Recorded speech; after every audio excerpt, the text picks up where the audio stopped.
Olá, primeiro ano. Hoje a gente vai falar sobre. Hoje é a sexta aula de sociologia, tá? Só para vocês se situarem, que abrange os assuntos do módulo 6 da apostila de vocês, que é ninguém menos que Emile Durkheim, praticamente o fundador da sociologia. Gente, por que eu digo que o Emile Durkheim é o fundador da sociologia? Porque no final do século XIX e início do XX, a gente tinha. A gente estava saindo de um período de produção manufatureira, né? Assim, produtos artesanais feitos à mão, um a um, para um processo de industrialização, de produção em série, certo? Então, o campo, que era o principal local de habitação dos indivíduos na sociedade, acabou cedendo lugar para as cidades. Ou seja, na verdade, ninguém cedeu lugar para ninguém. O pessoal que morava no campo passou a migrar para as cidades, né? Isso aí a gente chama de processo de urbanização, porque na cidade se concentrava o maior número de empregos, né? Na crescente indústria que havia surgido recentemente. Uma outra coisa que também começou a acontecer de forma notória nesse período final do século XIX, início do século XX, foi o progresso da medicina.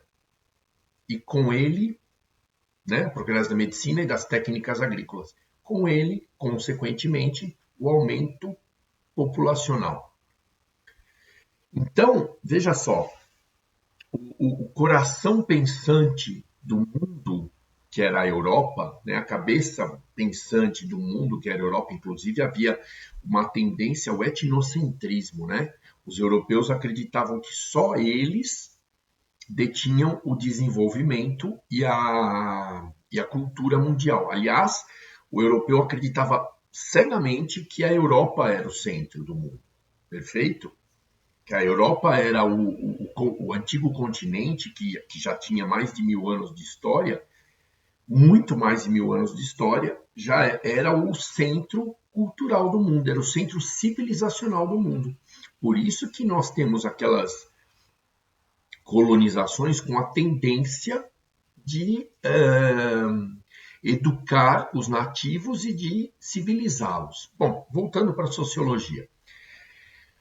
Na Europa, então, se discutiam problemas seríssimos nessa época, sob a influência da industrialização, da urbanização e do aumento populacional. Gente, quais eram os problemas que eram discutidos nessa época frente ao desenvolvimento da industrialização, o processo de urbanização acelerado, né, e o aumento populacional? Problemas como divórcio, educação religiosa, né, a laicidade, a separação da educação e do Estado da principal religião, da religião vigente, que no caso era a Igreja Católica, né? Procurava-se o distanciamento. Então, de qualquer maneira, discutia-se a existência ou não do ensino religioso. Outra coisa que era muito importante, gente, nessa época, pós-formação dos estados nacionais, que a gente viu em história também, era a educação cívica. Perdão. Ou seja, que a história dos países, que a tradição dos estados nacionais que se tornaram países fosse transmitida na escola. Então, esses eram problemas assim muito prementes, né? Muito visíveis na sociedade. Fora o avanço tecnológico, né, gente? Porque, veja, numa sociedade nessa época, nas sociedades nessa época, ao mesmo tempo que os homens se maravilhavam com as invenções, com os avanços tecnológicos, o pessoal tinha medo de revoltas populares, de fome, de superpopulação urbana, de condições precárias na população urbana. Então, eram problemas que afetavam bastante a sociedade, portanto, viraram motivo de investigação dos sociólogos que estavam em processo de surgimento. A sociologia como ciência estava em processo de surgimento. Aí nós vamos registrar o aparecimento do nosso personagem principal, Émile Durkheim. O Émile Durkheim, ele foi um cara que estudou filosofia e passou a se interessar pela sociedade, pelas explicações científicas que a sociedade deveria ter para esses problemas que a gente acabou de falar. Muito bem, gente.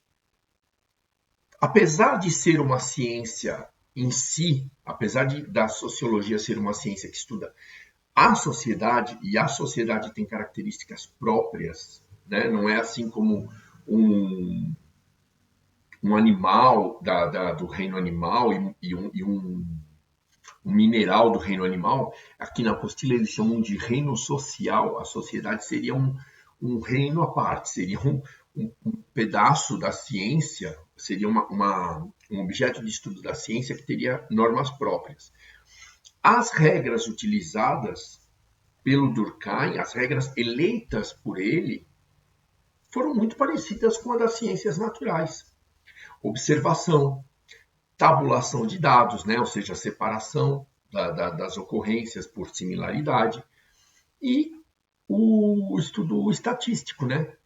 Determinação de porcentagens, de determinação de fatias, né? De pedaços das populações que praticavam X ou Y comportamentos. E a grande sacada do Émile Durkheim, que dá origem à sociologia enquanto ciência: o fato social. Gente, o que seria o fato social? Qualquer acontecimento, qualquer costume de uma sociedade, né? O fato social teria um poder coercitivo, ou seja, o próprio fato social surgido numa sociedade imporia regras aos seus habitantes, aos seus indivíduos, aos seus integrantes.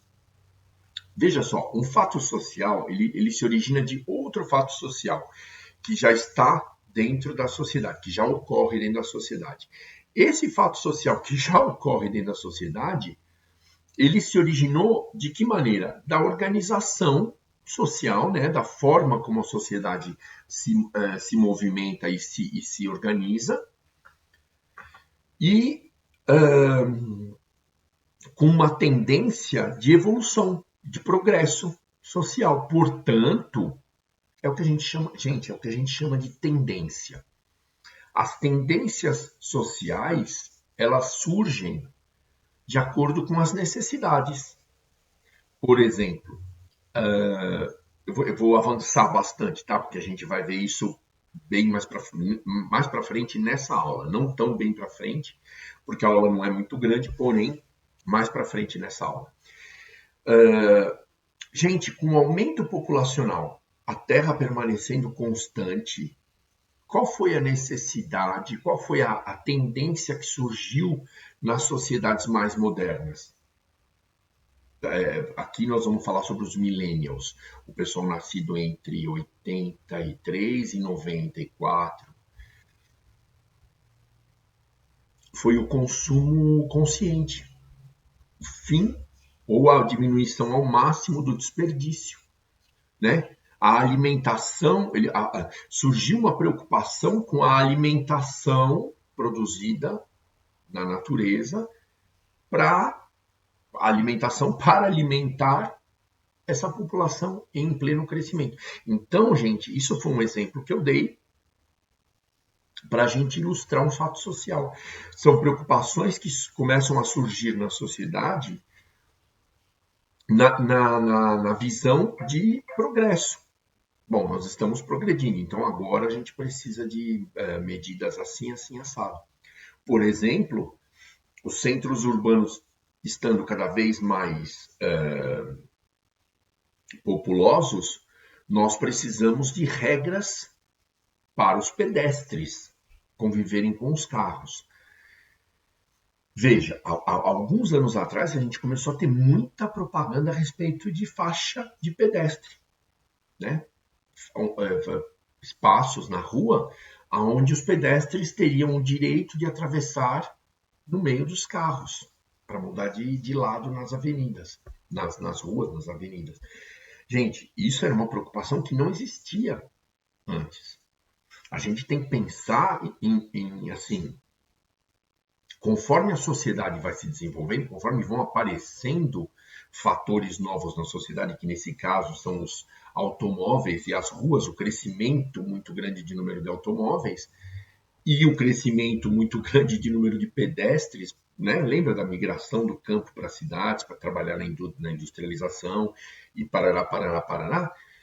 Nós vamos precisar de regras, vamos precisar de normas sociais, preceitos, antes de virarem leis, porque é uma questão de educação, né? A gente está dirigindo, a gente vê um pedestre e a preferência é do pedestre. E não tem uma proteção metálica como nós temos ao estar dentro do carro. Então, o que a gente faz? A gente para e deixa o pedestre passar. É isso que se diz naquelas campanhas de respeite a faixa de pedestre. O pedestre tem sempre preferência, né? Então, assim, uma questão de educação vai gerar um fato social, o respeito pelo pedestre. E esse fato social, ele vai gerar uma coerção na sociedade, vai gerar uma obrigação na sociedade. Qual é a obrigação? Dos motoristas passarem a respeitarem os pedestres. E os pedestres não atravessarem em qualquer lugar. Eles vão para a faixa de pedestre ou para as passarelas. Eles vão se preservar ao máximo e o pedestre vai respeitar ao máximo. Percebe? Então, gente, isso seria o fato social. Seria a origem da sociologia enquanto ciência. Gente, disso tudo que a gente falou, qual é a principal conclusão a qual nós podemos chegar nesse momento? Que a sociologia se propunha a estudar os fenômenos coletivos, né, da sociedade. Como as transformações que iriam ocorrer e o modo como a sociedade iria se comportar diante dessas mudanças, né? Quais seriam as preferências da sociedade? Quais seriam as reações da sociedade em relação a essas mudanças que ocorreriam? E, principalmente, gente, Émile Durkheim se preocupava com a educação. Porque, veja, na opinião dele, não só na opinião dele, na minha também, eu acredito que em grande parte dos docentes, na opinião de grande parte dos docentes e dos envolvidos com a educação. Uma sociedade só tem condição de se comportar como um órgão, como um organismo em movimento e funcional, né? Funcionar direitinho, sem ter anomias, como o próprio Durkheim define, assim, padrões, acontecimentos fora do padrão, fora do ritmo de progresso, fora do ritmo de melhoria de qualidade, se houver educação do povo. Se o povo tiver noções morais, noções de limites, noções de ética, né? Assim, vamos resumir em tipo não fazer para o próximo aquilo que a gente não quer que seja feito com a gente. E prestar muita atenção nisso, hein, gente? Porque isso aí virou um jargão que é só jargão. No fundo, cada um faz o que quer, certo? Eu acredito que, há 100 anos atrás, as preocupações que haviam, as preocupações que deram origem à ciência da sociologia, continuam atuais. São a educação, principalmente, não essa informal, né? Não essa formal que a gente aprende na escola, essa informal que nós estamos vendo aqui. E aqueles conselhos de pai, mãe, responsável, normalmente do pessoal mais velho, do pessoal da escola, certo? Do próprio coordenador, daquele pessoal que fica nos corredores, os fiscais que auxiliam a gente. Veja, comportamento, gente. Um comportamento decente, sabe? Sem violência, sem barulho excessivo, porque o barulho excessivo pode estar atrapalhando alguém que está assistindo a aula e está prestando atenção no conteúdo, certo? Porque, lógico que nem todo mundo é bagunceiro. Então, da forma como você faz bagunça e barulho, nem todo mundo gosta disso.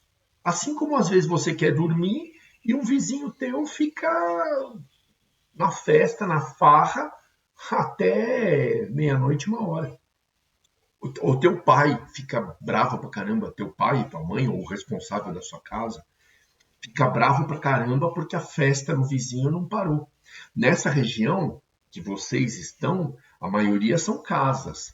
Mas lá em São Paulo, onde eu moro, inclusive onde eu moro é um apartamento, num prédio, gente, se o vizinho de cima, depois das 10, das 11 horas, continuar batendo o pé no chão com o sapato e fizer festa com barulho, com música, gente, a gente não consegue dormir direito, a nossa noite é perturbada. Só que nós não estamos no ritmo do cara.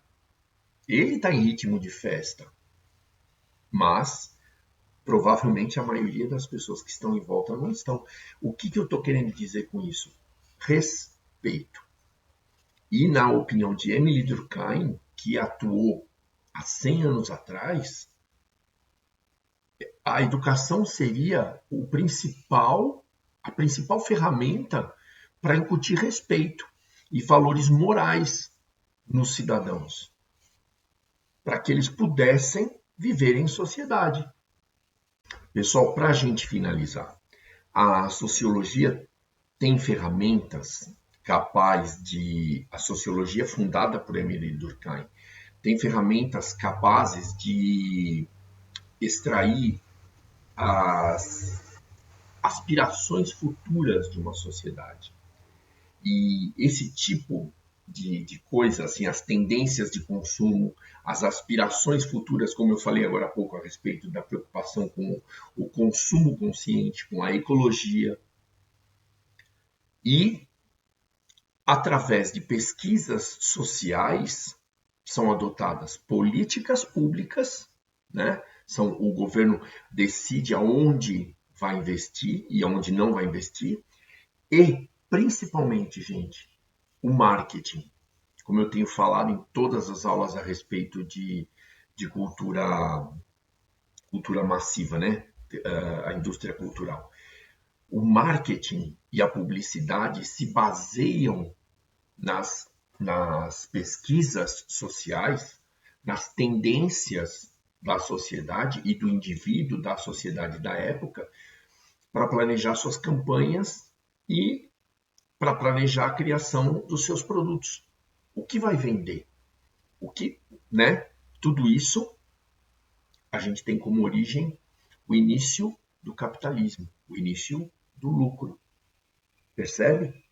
Gente, eu acredito que eu tenha mostrado para vocês a face principal do fato social.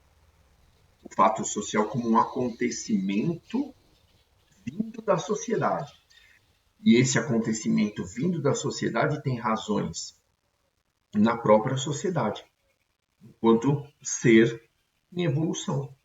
Percebe? As próprias reações, as próprias aceitações ou não da sociedade em relação a uma mudança vão gerar um fato social. E esse fato social ele vai funcionar como uma regra para a própria sociedade e para os indivíduos que estejam chegando nessa sociedade. Tá ok? Gente, eu aconselho vocês a dar uma olhada nos exercícios da página 34, 35. 34 e 35. São 6 exercícios a respeito de Emile Durkheim em fato social. Eu acredito que esse conhecimento será muito útil para vocês no que diz respeito a saber, né? A minha fala de sempre, como que esses assuntos, que em sociologia é muito recorrente, ou seja, ocorre sempre, como é que esse assunto de Emile Durkheim, o fato social, né, o comportamento da sociedade, é abordado nas bancas de acesso aos cursos superiores, mais conhecidos como faculdade. Ok? Eu, por enquanto, agradeço vocês pela atenção e desejo a todos bons estudos.